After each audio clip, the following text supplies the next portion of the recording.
Hello my animal lovers, what's up and welcome back to my channel. आज मैं बहुत ज़्यादा एक्साइटेड हूँ क्योंकि आप लोगों की डिमांड के बाद मैं आ गई हूँ लेकर काकीगुरुई का सीजन नंबर 2 और आज हम देखने वाले हैं इसका एपिसोड नंबर 1। सो अब बिना किसी देरी के चलते हैं सीधा वीडियो की तरफ। एपिसोड की शुरुआत में हमें एक न्यू कैरेक्टर इरीमी मुशीबामी को दिखाया जाता है जो अपने गैम्बलिंग इक्विपमेंट द फिंगर गलिटन को मिदारी, यूमिको और रियोटा को दिखाती है। इस गेम को खेलने के लिए प्लेयर्स को मशीन के होल्स में अपनी उंगली को डालना होगा और एक एक करके उन्हें उसमें लगे स्ट्रिंग्स को काटना होगा। उनमें से एक स्ट्रिंग शार्प ब्लेड को होल्ड करती है। जिस प्लेयर ने उस स्ट्रिंग को काटा तो वो उसकी उंगली को भी काट देगा। जो इस गेम में आखिरी तक टिका रहेगा वो जीत जाएगा और जो डर के मारे पहले ही उंगली को निकाल देगा वो हार जाएगा। अभी तक जितने भी हमने गैम्बलिंग के गेम्स देखे थे ये उनमें से काफी अलग था क्योंकि ये प्लेयर की स्किल पर नहीं बल्कि उसके लक पर डिपेंड करता है। रियोटा को इसके रूल्स सुनकर ही डर लगने लगा था। वो यूमिको का चेहरा देखता है और समझ जाता है कि इतना डेडली गेम होने के बावजूद भी वो इस गेम को जरूर खेलेगी। फिर हमें हकाओ प्राइवेट एकेडमी के बारे में बताया जाता है जो कि 122 साल पुरानी है। बाहर से ये बिल्कुल नॉर्मल स्कूल जैसा ही लगता है लेकिन इसके अंदर हायरार्की सिस्टम चलती है जिसमें स्टूडेंट्स के एकेडमिक या स्पोर्ट्स से उनकी रैंक को डिटरमाइन नहीं किया जाता। इस स्कूल में सिर्फ एक ही चीज मैटर करती है, वो है गैम्बलिंग स्किल्स। यहाँ पे स्टूडेंट्स हार जीत के लूप में फंसे हुए थे लेकिन उनमें से एक ऐसी लड़की थी जो हार या जीत के लिए गैम्बल नहीं करती थी बल्कि उसके थ्रिल को फील करने के लिए करती थी। वो कोई और नहीं बल्कि यूमिको जबामी थी। जब से इस एकेडमी में यूमिको ने एंट्री ली थी तब से उसने सबको अपने गैम्बलिंग से हिला रखा था। वो इतनी खतरनाक थी कि उससे पूरा स्टूडेंट काउंसिल भी डरा हुआ था। इनाहो यामातो जो कि इलेक्शन कमेटी का पार्ट है वो इरीमी मुशीबामी के रूल्स को समझाने के बाद यूमिको और मिदारी से पूछती है कि क्या वो दोनों इस गेम को खेलने के लिए तैयार है। इरीमी हंसते हुए कहती है कि वो दोनों इसके रूल्स को सुनकर डर चुके हैं जिसके कारण वो इसे खेलने के लिए राजी नहीं होंगे। मगर उसे ये बात बिल्कुल नहीं पता थी कि जिनको वो अंडर एस्टिमेट कर रही है वो दोनों बिल्कुल ही पागल हैं। मिदारी के लिए तो ये गेम किसी जन्नत से कम नहीं था क्योंकि उसे तो बस अपनी जान को जोखिम में डालने से मजा आता था। वहीं यूमिको भी गैम्बलिंग के रिस्क को एंजॉय करती है। वो दोनों ही बिना सोचे समझे गेम को खेलने के लिए खुशी खुशी मान जाते हैं। यूमिको का कहना था कि उसे इसी टाइप के सिंपल गेम्स पसंद है। वहीं मिदारी तो मशीन के इतने पास जाकर उसे निहारने लगती है। उन दोनों की बातें सुन के इरीमी मुशीबामी को ही उनसे डर लगने लगता है कि आखिर ये गैम्बलिंग के लिए अपनी उंगली को कटवाने के लिए भी तैयार है। रियोटा के अकॉर्डिंग तो ये गेम गैम्बलिंग कहलाने के भी लायक नहीं है। इसमें लक से ज्यादा तो प्लेयर की करेज मैटर करती है और जितना वो मिदारी और यूमिको को जानता था वो दोनों आखिरी तक इस गेम को क्विट नहीं करेंगी। गेम स्टार्ट होने से पहले वो ये कंसर्न जताता है कि इस गेम का सेटअप तो खुद इरीमी ने किया होगा तो इस बात के पूरे चांसेस थे कि उसे पहले से ही ये मालूम है कि कौन सा स्ट्रिंग ब्लेड को होल्ड कर रहा है जो कि बाकी के प्लेयर्स के लिए अनफेयर है। इरीमी बाकियों का विश्वास जीतने के लिए कहती है कि वो इनाहो से कहकर इन स्ट्रिंग्स को रीअरेंज करवा देगी जिससे ये गेम फेयर हो जाएगा। साथ ही वो इनाहो पर भी इल्जाम लगाती है कि हो सकता है वो और बाकी के तीनों साथ में मिले हुए हो। इस बात को सुनकर काम रहने वाली इनाहो भड़क जाती है क्योंकि इलेक्शन कमेटी के पार्ट होने के कारण वो हमेशा फेयरनेस पर विश्वास करती है और वो इस बात का पूरा ख्याल रखेगी कि यहाँ पर किसी भी तरह की कोई चीटिंग ना हो। स्ट्रिंग्स एडजस्ट करने के टाइम इनाहो सबको रूम से बाहर भेज देती है। मिदारी कहती है कि वो वैसे भी स्ट्रिंग्स के बारे में जानना नहीं चाहती क्योंकि पता चलने के कारण गेम का थ्रिल खत्म हो जाएगा। यूमिको मिदारी के अजीब एक्सप्रेशंस को देखकर रियोटा के पीछे छुप जाती है। यूमिको यूजुअली किसी को इतना जल्दी डिसलाइक नहीं करती थी पर मिदारी के साथ हुए पिछले मैच के बाद यूमिको अब उससे नफरत करने लगी थी। इरीमी डराने के लिए उन्हें दोबारा याद दिलाती है कि जल्द ही उनमें से कोई अपनी उंगली को गंवाने वाला है।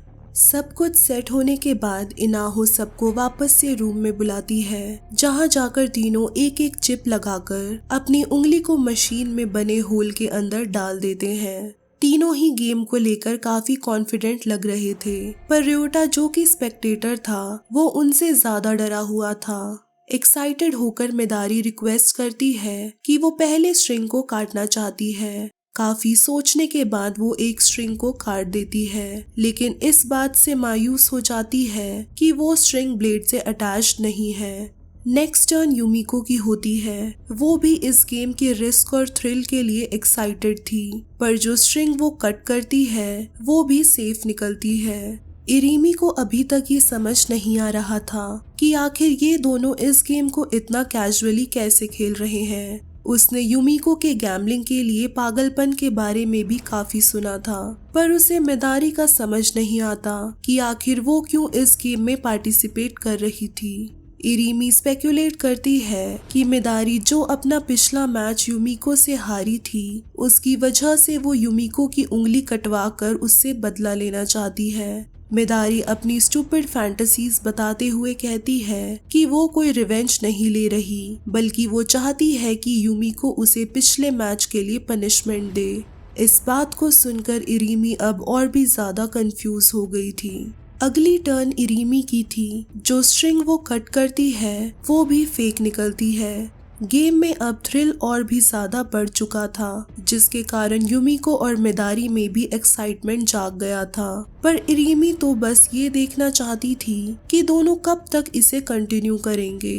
तीनों में से कोई भी अपनी उंगली को नहीं गंवाने वाला था, क्योंकि ये मशीन ऐसी डिजाइन थी कि ब्लेड उंगली को टच करने से पहले ही रुक जाएगा। ये सीक्रेट सिर्फ इरीमी को पता थी, जिसके कारण उसे स्ट्रिंग्स को कट करने में कोई झिझक नहीं हो रही थी और वो आखिरी तक इस गेम में टिक कर जीत जाएगी। पर वहीं यूमिको और मिदारी जल्द ही डर के मारे गेम को क्विट कर देंगे।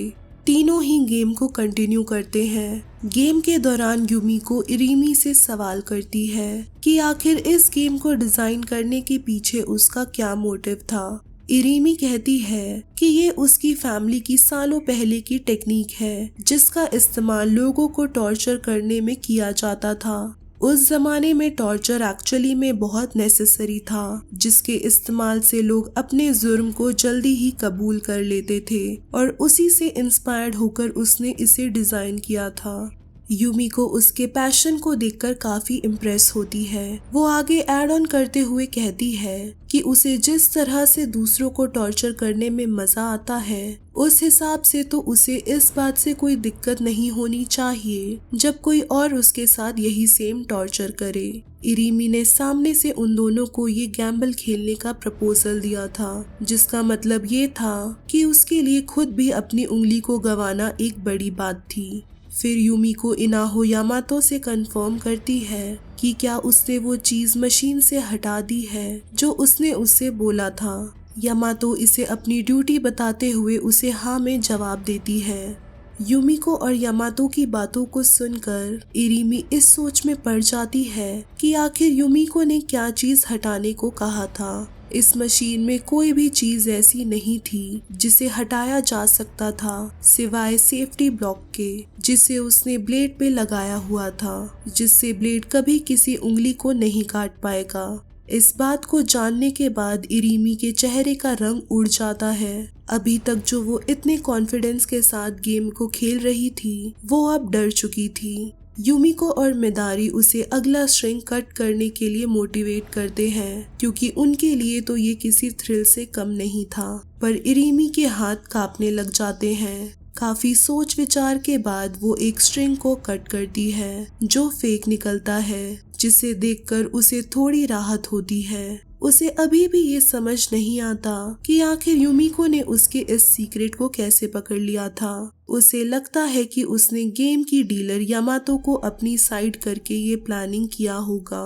खौफ के कारण इरीमी के चेहरे का एक्सप्रेशन चेंज हो चुका था, बट वो खुद को काम रखने की कोशिश करती है, क्योंकि उसके इस बदलाव को नोटिस करके बाकी सबको उस पर शक हो सकता था। जैसे ही और स्ट्रिंग्स कटते रहते हैं वैसे ही इरीमी के दिल की धड़कन बढ़ती रहती है। उसे अब पता चल चुका था कि ये दोनों लड़कियां सच में पागल है, क्योंकि सीक्रेट रिवील होने के बावजूद भी दोनों स्ट्रिंग्स काट कर खुश हो रही है, जबकि किसी भी वक्त ब्लेड उनकी उंगलियों को अलग कर सकता था।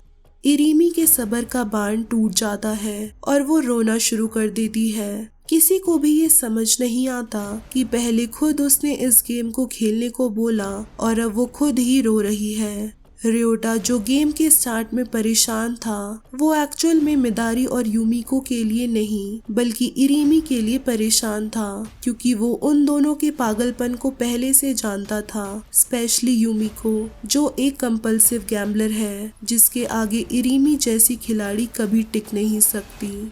स्टूडेंट काउंसिल रूम में किरारी मोमोबामी अनाउंसमेंट करती है कि वो अपनी प्रेसिडेंट की कुर्सी को छोड़ रही है और स्कूल में जल्द ही न्यू इलेक्शंस किए जाएंगे। यूरिको उससे सवाल करती है कि आखिर वो ये सब क्यों कर रही है जब उनका काउंसिल एक बड़ी समस्या से गुजर रहा है। किरारी मेंबर्स को समझाती है कि उसके पीछे ऐसा करने का बड़ा कारण है जो उन्हें जल्दी ही समझ में आ जाएगा। ये academy survival of the fittest के रूल पर चलती है, जहां सारे स्टूडेंट्स एक मछली के समान हैं और फिलहाल अभी यूमिको इस रेस पर टॉप पर चल रही है, जिसको हटाने के लिए उसने खास लोगों को बुलाया है। उसके बाद काउंसिल रूम में रेई बात्सुबामी एंटर करता है, जो एक एक करके न्यू मेंबर्स का इंट्रोडक्शन देता है। यूरिको किरारी से पूछती है कि आखिर ये लोग कौन हैं, जिस पर वो कहती है कि इस सवाल का जवाब देना थोड़ा मुश्किल है और वो रेई को एक्सप्लेन करने को कहती है। रेई बताता है कि ये सारे मोमोबामी क्लैन के मेंबर्स हैं, जो कि किरारी के रिलेटिव्स हैं। मोमोबामी फैमिली के क्लैंस का हेड है, जिसके अंडर और भी क्लैंस आते हैं। जो लोग यहाँ मौजूद हैं वो इस एकेडमी में अपने फैमिली को रिप्रेजेंट करने के लिए आए हुए हैं। किरारी अपने कजन्स का वेलकम करते हुए कहती है कि उसे देखना है कि उनमें से कौन एकेडमी के इलेक्शंस को सरवाइव कर सकता है। सो हे गाइस, अगर ये वीडियो आप सबको पसंद आई है then as usual don't forget to like, share and also subscribe to my channel और काकी गुरुई के बाकी के एपिसोड्स को चेकआउट करना मत भूलना। तब तक के लिए टेक केयर एंड सायोनारा।